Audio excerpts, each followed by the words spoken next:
Mesdames et messieurs, bonsoir, Deviman, dans un moment assez privilégié ce soir, puisque j'ai la chance d'être accompagné, en plus de l'artiste qui expose et m'explique ses œuvres, à la galerie Eva Vautier de Nice. Je suis donc avec Benoît Barbagli, qui a eu cette fois-ci carte blanche sur l'exposition. Alors Benoît, raconte-nous un petit peu cette énergie incroyable dès qu'on arrive dans la galerie. J'étais assez choqué, assez perturbé. Je me suis dit, putain, enfin dans l'art contemporain, il y a de la belle énergie, il y a de la belle vibe, il y a quelque chose qui bouge là, qui bouge, hein. C'est incroyable. Raconte-nous tout. Bonsoir. Alors, donc l'expo, elle s'appelle Tout autour l'eau. Et alors moi, je suis pas aussi bel orateur que Deviman sur la façon de parler, mais je vais essayer de l'expliquer en quelques mots. Le début du manifeste de cette exposition, c'est plus l'effondrement frappera fort, plus la joie sera nécessaire. Et c'est une expo qui réfléchit sur la condition écologique actuelle. Et je vais peut-être commencer par vous expliquer on va parler de ces trois sculptures. D'accord. Qui sont en fait trois sculptures basées sur des données de data science. Et par exemple, celle-ci, c'est une donnée. Je fais un peu le tour. Hein. Oui.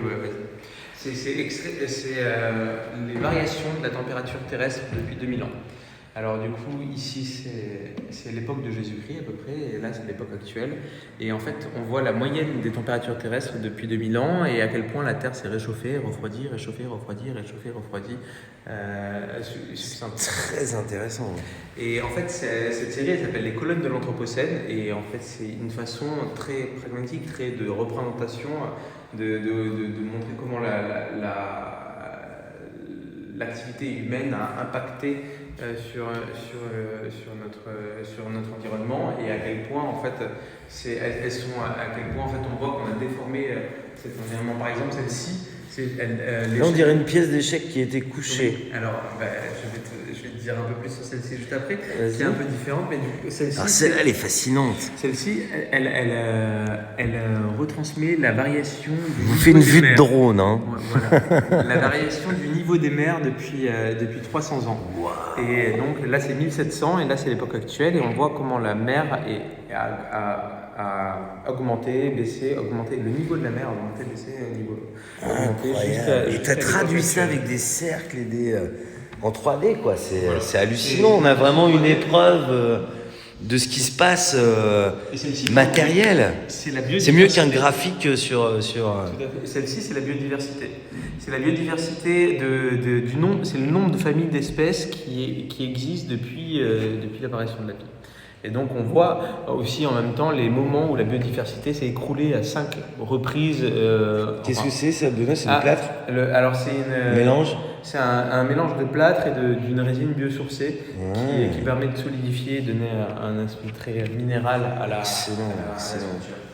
Et en fait, moi, ce qui est important dans cette expo, c'est pour ça que j'ai commencé là, c'est qu'il y a un truc très pragmatique, très monstration directe de l'effondrement climatique et écologique et social qu'on est en train de vivre maintenant, qui se met en écho avec en fait d'autres photographies qui sont pour moi qui travaillent sur le même sujet, c'est-à-dire qui travaillent sur une sensibilité écologique, de comment en fait on peut amener des corps à l'intérieur de la nature, comment on peut s'immerger dans la nature, et dont la question est de comment faire émerger la joie. C'est vachement intéressant parce que c'est presque thérapeutique, excuse-moi. Oui, tu peux. Non, c'est vraiment intéressant, intelligent, je dirais, parce que on sait qu'il y a une époque qui favorise entre guillemets les dépressions, les maladies, les problématiques. Récupérer cette joie intérieure et naturelle de l'être, évidemment, ça c'est du challenge.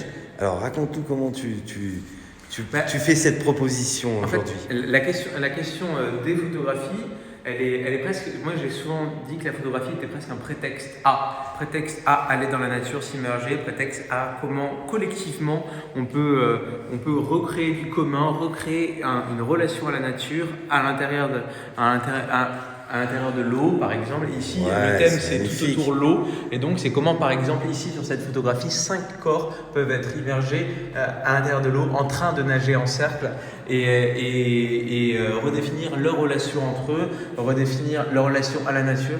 Et c'est une façon par opposition aux sculptures qu'on vient de voir tout à l'heure, comment en fait, on peut travailler la question de l'écologie avec le thème de la joie, avec le thème d'une façon pas seulement candide, d'une façon à dire bon, il est juste là à se baigner tout nu dans la nature et puis vous allez voir, l'écologie va s'arranger, mais c'est plutôt comment restructurer une relation à la nature et comment cette relation peut faire écho avec le Comme avec les le monde hippies qui actuel. recherchent ce genre de communion avec la nature, quelque part. Si, il peut avoir un peu ça, mais là c'est vraiment une façon de comment Là, c'est une retravailler un danse. rituel. Celle-ci, elle s'appelle Sisyphe collectif, et c'est une façon de rejouer le mythe de Sisyphe, où Sisyphe remontait sa pierre en haut de sa colline chaque jour, On voit et là bien la c'était une pierre. façon de rejouer ça de façon collective à l'intérieur de l'eau, de façon tout aussi épique Ils sont magnifiques, puis les formats, ils sont vachement adaptés, je trouve, aux photos, hein, la qualité. Celle-ci s'appelle Origine de la joie. Origine de la joie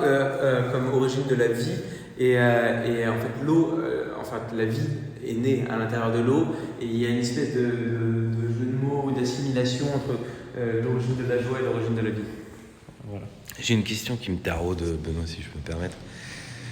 On voit toujours un bras tendu qui ça peut être une trompette, ça peut être un bouquet de fleurs. C'est une thématique qui revient souvent chez toi. Pourquoi elle est là?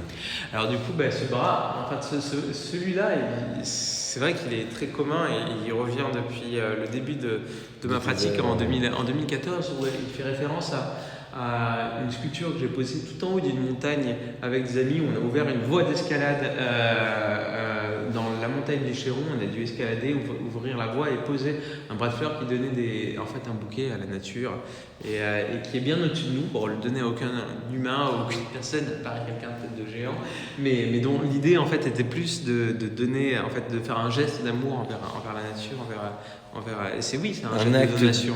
désintéressé, d'amour pur, quoi. Tout à fait.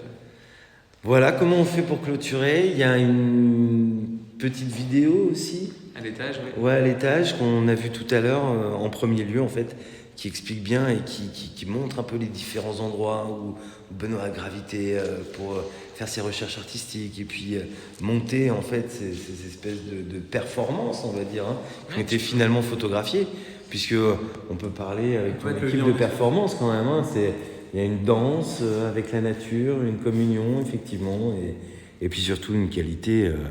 Alors, Repère, c'est assez accessible en plus, tes œuvres. Oui. C'est très très correct et c'est du très très bon travail. Alors, venez vite à la galerie Eva Gauthier pour prendre un exemplaire. L'expo finit le 29 janvier. Soyez rapide. Et le 21, finissage, nouvel accrochage avec de nouvelles œuvres sur le même thème. À bientôt.